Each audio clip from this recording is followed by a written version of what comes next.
Newton first law motion क्या होता है? न्यूटन फर्स्ट लॉ मोशन, जैसे मैंने कल आपको एक बताया था कि कोई ऑब्जेक्ट जिस पोजीशन में है वो उसी पोजीशन में रहेगी, चाहे वो मूव कर रही हो तो मूव मोशन में रहेगी, अगर रेस्ट में हो तो रेस्ट में रहेगी। तो यहाँ न्यूटन ने एक फर्स्ट लॉ ऑफ मोशन दिया। कौन सा motion? Newton first law of motion according to him.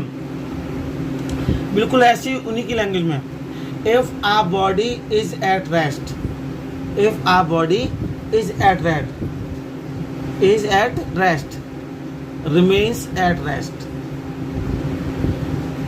and if a body is in motion will it in motion।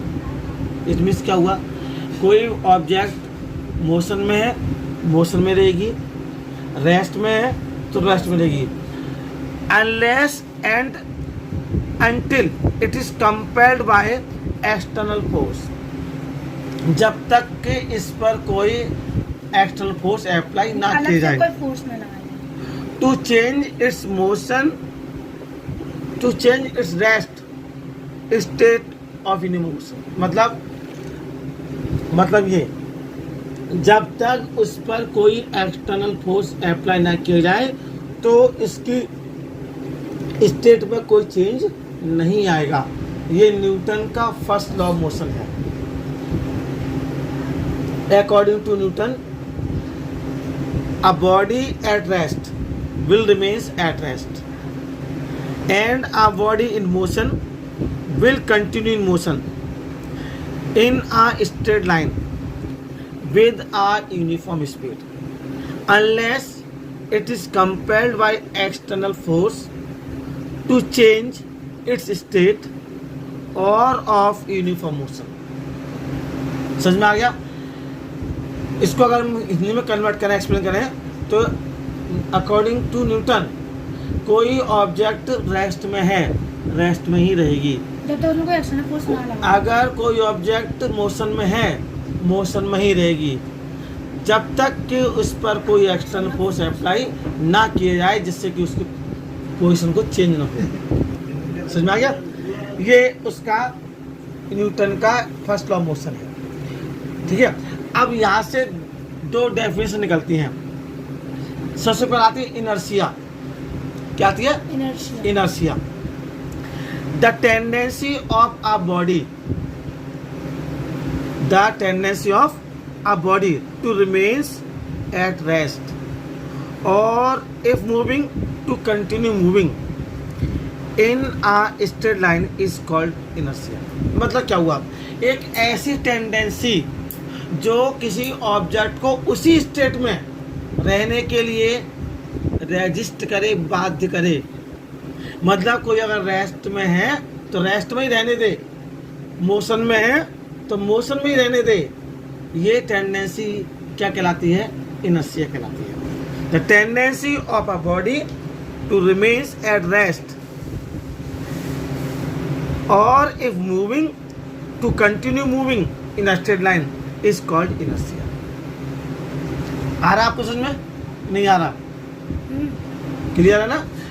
अगर कोई बॉडी मोशन में है तो मोशन में रहने के लिए रेजिस्ट करे, और अगर रेस्ट में है तो रेस्ट में रहने के लिए रेजिस्ट करे। ये प्रॉपर्टी या टेंडेंसी इनर्शिया कहलाती बेटा। समझ में आ रहा है? क्लियर हो गया? Greater the inertia greater will be the force. जितना ज़्यादा इनर्शिया होगा उतना ज़्यादा फोर्स होगा। Greater the inertia greater will be the force. Okay, mass is, अब देखो इसमें, mass is a measure of the inertia of a body. Mass is a measure, inertia को मेजर कौन करता है? मास करता है। ये लिखा, greater the inertia greater the force. It means heavy object have more inertia than lighter object. समझ में आ गया? हैवी ऑब्जेक्ट होंगे तो इनर्शिया ज़्यादा होगा, लाइट ऑब्जेक्ट होंगे, हल्के होंगे तो इनर्शिया कम होगा। जैसे एक फुटबॉल है, रबर बॉल है, दूसरी एक आयरन बॉल है। किसका मास ज़्यादा है? Iron ball. Obviously iron ball. तो इनर्शिया भी किस में ज़्यादा होगा? आयरन। तो फोर्स किस में ज़्यादा लगेगा? समझ में आ गया? तो greater the inertia greater the force, greater the mass greater the inertia. Mass ज़्यादा, इनर्शिया ज़्यादा, इनर्शिया ज़्यादा तो फोर्स ज़्यादा। यस, आया समझ में आपको कि नहीं? कोई प्रॉब्लम है इसमें? इसके ऊपर एप्लीकेशन है, कुछ एप्लीकेशन देखेंगे ध्यान से। इसमें कुछ एप्लीकेशन आते हैं, उसको ध्यान से रखेंगे। आपने देखा होगा जब आप बस या कार में ट्रेवल करते हैं, क्या बस या कार में ट्रेवल करते हैं, तो आप देखते हैं कि बस या कार में ट्रेवल करते समय जब ड्राइवर अचानक ब्रेक अप्लाई करता है तो आप आगे की ओर बेंड हो जाते हैं। कभी आप लोगों ने ऑब्जर्वेशन किया होगा इस चीज़ का, है ना? और कभी एकदम बहुत अचानक ब्रेक लगा दे तो गिर भी जाते हैं।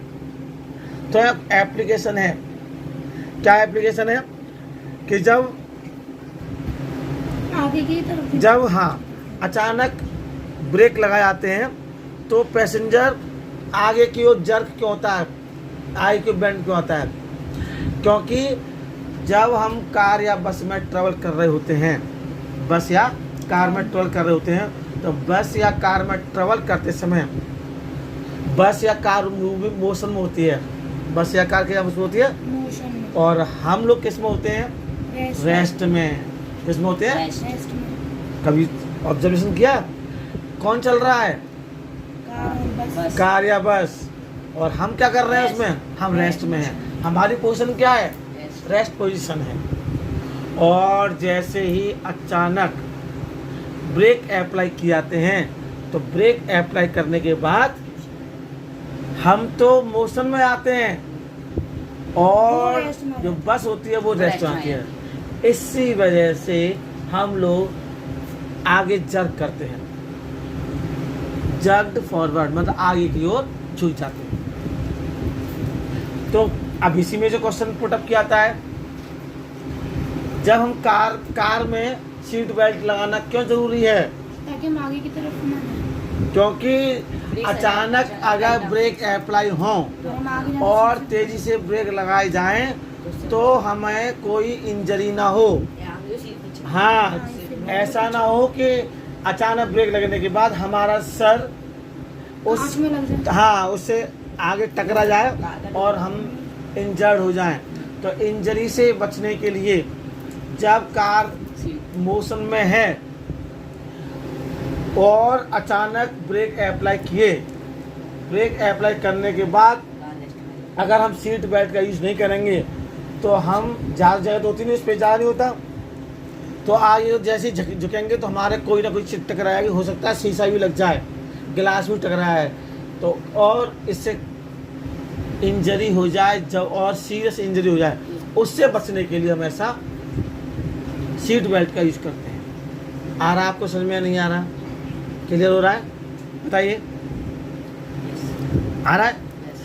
ऐसे ही एक एप्लीकेशन है, व्हेन अ ट्री इज शेकन वाइगर्सली, जब किसी पेड़ को बहुत तेजी से हिलाया जाता है, then their leaves are detached, तो उनकी पत्तियां अलग हो जाती हैं, गिरने लगती हैं। ऐसा क्यों? उसका आंसर यही है, मोशन के बाद रेस्ट में आ जाए। हाँ, कि जब वो हिलाने से, शेकन करने से पहले रेस्ट में थी, और जो उसके मोशन के बाद फिर रेस्ट में आई। शेकन किया जाता है, चेक किया जाता है तो वो मोशन आती हैं, तो ऑब्वियसली वो नीचे ही गिरेंगी, डिटैच हो जाएंगी। कोई डाउट है? समझ में आ रहा है आप लोगों को? कोई प्रॉब्लम तो नहीं है? ये आपको समझना अच्छे से आ रहा है आपको समझ में सब कुछ? ऐसे ही इस टाइप के कुछ एप्लीकेशन है जो आपको क्या करते हैं, जो आपको बताते हैं कि न्यूटन का फर्स्ट लॉ मोशन कहाँ कहाँ एप्लीकेबल है। अब छोटा सा एग्जांपल देता हूँ मैं आपको। डोर मैट या कारपेट देखो घर पे आप लोगों ने देखें,